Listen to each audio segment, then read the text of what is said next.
la confiance et fidélité. Oyo bozali kolakisa toujours PDP na biso magazine c'est moko ya proximité CNL yango ebandi.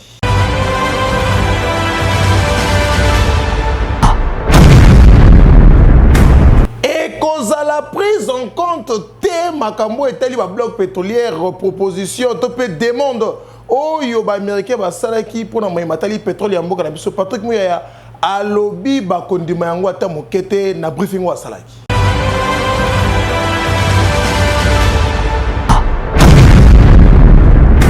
Ministre ya communication pe média Patrick Muyaya a répondu que na demande ya Washington oyo azali kosenga na République démocratique du Congo ya ko renoncer na mise aux enchères ya ba bloc pétrolier oyo ezali situé na ba zone sensible et ezalaki au cours ya briefing hebdomadaire oyo ezalaki organisé mokolo ya mardi 10 octobre 2022 pour na porte-parole ya gouvernement congolais demande oyo ekoki jamais kozwa en compte na suite ya ba contrepartie équivalente oyo pa wapi pays a s'engager qui pour na répondre na ba besoin ya population tâche oyo ezali ko nécessité ba moyen ebele pour na yango a préciser qui peut sous nga mususu que comité de travail congolo-américain ezalaki mise en place pour na ko statuer na sujet yango. Envoyé spécial américain John Kerry a déclaré qu'il lors ya passage na ye a wana capitale Kinshasa na marge ya réunion sur le climat que Washington a sengaki na République démocratique du Congo ya ko renoncer na mise aux enchères ya ba bloc pétrolier o ezali situé na ba zone sensible. Gouvernement congolais a lancé qui na fin juillet ba appel d'offres pour na 30 blocs pétroliers et gaziers où ezali ko attirer ba critique ya organisation ya ba défense et environnement ba oyo wapi bazali ko talisa que exploitation pétrolière na kati ya zamba pétrolière ya bassin ya Congo et koki ko risquer ko libérer ba grande quantité ya ba carbone. États-Unis d'Amérique a sengaki na Kinshasa ya ko retirer ba misusu pour na ko protéger forêt na biso selon maloba ya John Kerry, ancien secrétaire d'État américain a estimé qu'il est possible de créer des emplois et des développement économique sans commettre en danger des zones sensibles du point de vue de l'environnement. Dengue et Zali na ba tourbière. Quelques 30 milliards de tonnes de carbone ezali bongo stocké dans l'ensemble ya bassin ya Congo ou ezali équivalent à 3 ans d'émissions globales selon études scientifiques ou ezali qui publié en 2016. Gouvernement congolais a assuré que les normes environnementales et kozala appliquées strictement pour l'exploitation pétrolière na pays ndenge ezali ko souligner pe besoin ya ba revenu ya pétrole pour na lutter contre pauvreté ya population ya motuya ou esengeli boye bezali que 3/4 il y a plus de 90 millions d'habitants en République démocratique du Congo bazali ko vivre na seuil ya pauvreté bien que sous sol ya pays ezali ko regorger ba minéraux locaux la or cuivre pe cobalt ezali encore likambo kamwa eke yo oui.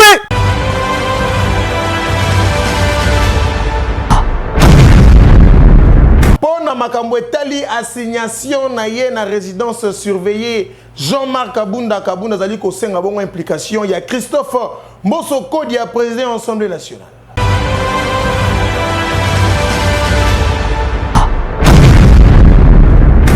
Collectif ya ba avocat ya député national Jean-Marc Kabunda ba transmettre ki mokola lundi 10 octobre requête na main levée ya détention irrégulière ya client na bango na prison centrale ya Makala et pas président ya Assemblée nationale Christophe Mbosonko Diampwanga. Ba avocat conseil ya Kabunda bazali ko rappeler na président ya chambre basse ya parlement que cour de cassation a placé ki Kabunda na résidence surveillée o ezali ko exiger sortie ya client na bango na prison et pas wapi ezali résidence té nangamo mususu bazali ko accusé parquet général auprès de la cour de cassation ya ko violer impunément décision ya cour de cassation ya ko assigner Kabunda na résidence surveillée. Jean-Marc Kabunda azali poursuivi pour na lolenge ninga salaki na cour ya point de presse na ye ba propos ezalaki qualifié injurieux de nature ya ko alarmer population pe ya ko apporter atteinte na honneur ou esengeli na ba institution publique pe na dignité ya chef de l'État.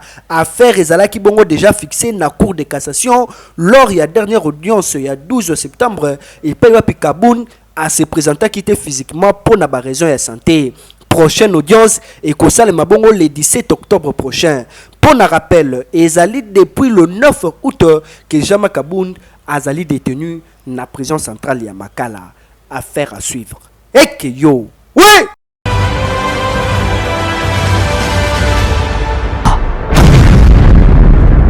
Ba photo ya Gentini Ngobila ezali kosala bongo concurrence na Kin Bopeto analyse oyo rédaction na bino ya CNL esa elibino.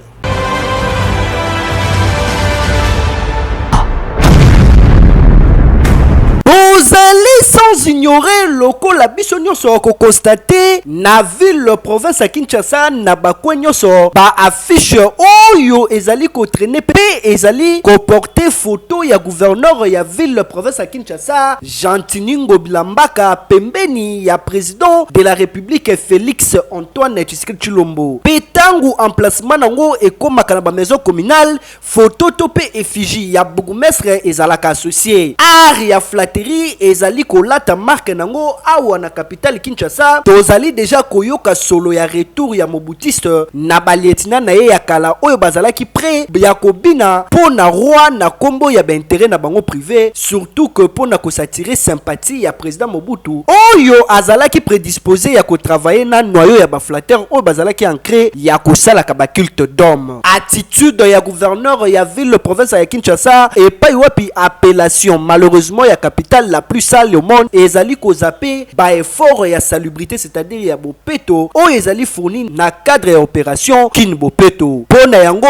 il faut qu'on souligne que na terme ya bilan seul ba activité politique ya parti politique ACP ya ex-homme de main ya Joseph Kabila ezali visible que assainissement ya capitale Kinshasa dernière carte o etikali pona ko jouer ezali ko paraître ko contester na flatterie oyo ya Ngobila et pas wapi batutu bayebi passé na ye wana ezali selon analyste moko to consultaki pe aboyaki koleka na ye na télévision bakinois bazali manipuler à souhait c'est-à-dire balingi na bango yango te kasi bazali toujours kosala ye confiance na kati ya naïveté na bango ezali question oyo na inane ya ba élection générale na oyo wapi ba sanction contre ba candidat député provinciaux oyo na tour na bango ba bengami ya koélire gouverneur ya ville province ya Kinshasa ndenge esalemaka na ba province ya pays mosusu en tout cas ba flatterie ya Boetolembi partout tozalika komona affiche ya gouverneur ya ville province ya Kinshasa pembeni ya président na place babamba ba affiche pour na sensibiliser population kinoise na o etali salubrité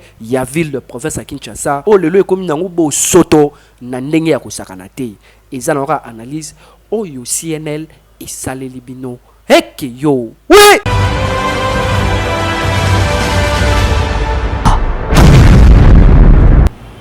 Espace politique congolais ezali na nyonso kasi ezali na ba qualité te bolanda analyse oya kitoko to sala bino pona mai matali politique ya mboka na biso.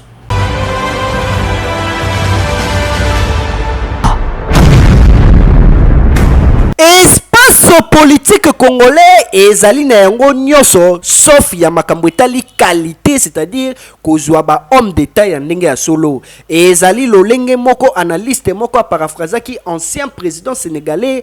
Abdoulaye Wade na visite à Kinshasa na début ya décennie 90 c'est-à-dire na début ya 1990 comportement ya classe politique congolaise ezali nango ko changer de 1960 ti lelo oyo ezali nde durant période oyo post indépendance que faute ezalaki incombé na carence ya ba intellectuel topé manque ya maturité politique na ba oyo bazali ko prétendre ko exercer art politique ezali fort regrettable que même maladie ezwa poso ya makasi lisusu na moment oyo pays ezali ko compter ba paquet moko non négligeable d'intellectuels na ba héritier politique o bazala ki formé na ba grande université ya mokili homme politique congolais azali cupide flatteur opportuniste égocentriste traître prostitué politique dépourvu de sens et élégance na kosanisa yango nyonso pe na 1000 ezali nde médiocrité ezali ko régner na kati ya ba homme politique congolais qualificatif oyo ezali kokole du mieux na poso na bango pe na oyo wapi remède efficace nango ezali kaka refondation ya pays na renaissance ya opérateur politique congolais. Société congolaise ezali ko s'écrouler du jour le jour, nécessité urgente ezali ya ko sauver na ba antivaleur ya base na descente na kati ya lifelo ya mboka et pa wapi nécessité esengami makasi ya ko purger voire ko nettoyer nation na classe politique où ezali corrompu pe concis pour na ko appauvrir population congolaise. Société congolaise ezali maladie na classe politique na ye. Opérateur politique congolais azali na leso moko te ya kopesa na mutu na kati ya planète oyo bat ba vivraka. Ezali awa esika ya ko interpeller actuel pouvoir na sommet ya l'état. UDPS a constitué qui longtemps espoir ya peuple mobimba voir ko revoir ba différents mots oyo ezala ki énuméré na temps wana epai wapi exil ya fille aînée ya opposition azali ko présider to pe ko kumba na destinée ya République démocratique du Congo ezali tout simplement absurde, c'est-à-dire baroui kondima yango te pour degré population du jour au jour azali ko souffrir ko lia na pasi mai koute komi kokoso courant koute kolobate malgré que bauti ko nommer ba nouveau animateur ya SNEL kasi salamaki na molili batu mususu kutu ba monaki na bango ordonnance wana na TVT to balandaki na bango ordonnance wana na TVT to banji kutu ba radio pile eza nango cher pona kosomba eke yo ouais.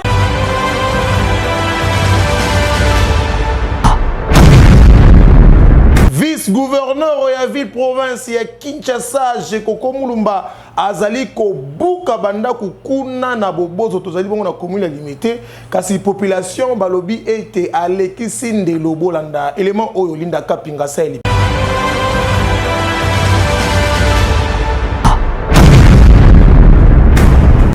Selon décision ya premier ministre chef ya gouvernement Jean-Michel Losama Lukonde ya kobuka bandaku oyo nyoso ezwami ndinga ya nzela ya mai kuna na komina Ngalema na Penemeles tope na Sokopao au na komina Limete ezali ya kobuka ya 15 à 20 mètres c'est-à-dire ndinga ya rai tope ndinga ya mai ndenge kaka ezali kozwama kasi après kozwa décision wana vice gouverneur ya ville province à Kinshasa Jekoko Mulumba akitaki pona ko exécuter décision ya gouvernement central o ezomaki à travers premier ministre Jean-Michel Samalukonde awa na 12e rue na avenue Bobozo esengelaki te na vice gouverneur yesengelaki asuka na niveau ya Sokopao selon ba témoignage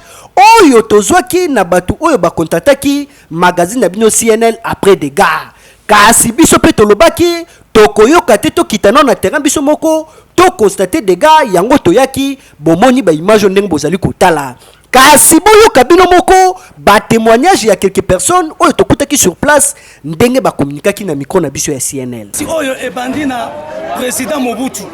nde moto apesa ba travailleur ya Onatra place oyo pona ba décompte na bango tozalaki na syndicaliste azalaki Steve Mbikai ayebi histoire ya place oyo sikoyo tango Onatra zwaki place oyo apesaka ba travailleur na ye bango basuwaki ba travailleur ya Onatra bango pe bazui batekeli bato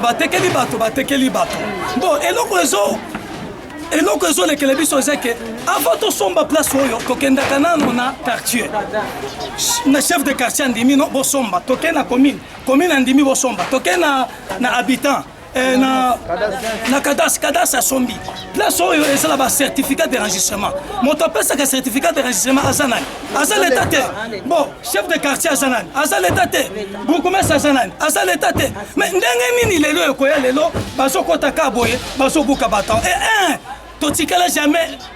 kozala informé te banda ti lelo ba émotion salami awa ba mosusu bakwei finalement boyebisa biso eza nini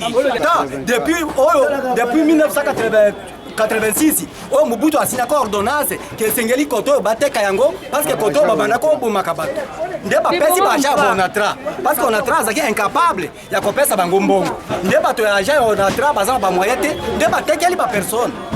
batekeli bato nde ba individu nde basombi nde bazoto mais tozo kamwa lelo oyo kolamuka na tongo ça ko prévenir bato bobandi ko buka na minute oyo papa moko utokufa wana mususu apike crise ba mususu babongisi babana na bango oui tozali kosenga na autorité urbaine ya ville province ya Kinshasa, particulièrement na vice-gouverneur Jekoko Mulumba ya koyeba kosalela humanisme to pe ko respecter décision ya premier ministre o ezali ya kobuka na limite ya 15 à 20 mètres kokende au-delà te. Kasi oyo population ya Avenue Bobozo bazali ko subir lokola injustice selon bango ezali malamu ata mukete esengeli kozonga na sima pe kotala ba dossier yango soki réellement ozali autorisé ya koleka topete soki population azali na mikando ezali ko autorisé avant da place wana esengeli kotika bango pona koboya oyo babengi kokoma ba sans domicile fixe ba SDF ndenge salamaka na balibanda ya mboka. En tout cas, tu as interpellé kaka vice-gouverneur ya ville province à Kinshasa à travers P titulaire naye Gentini Ngobila. Que yo, oui.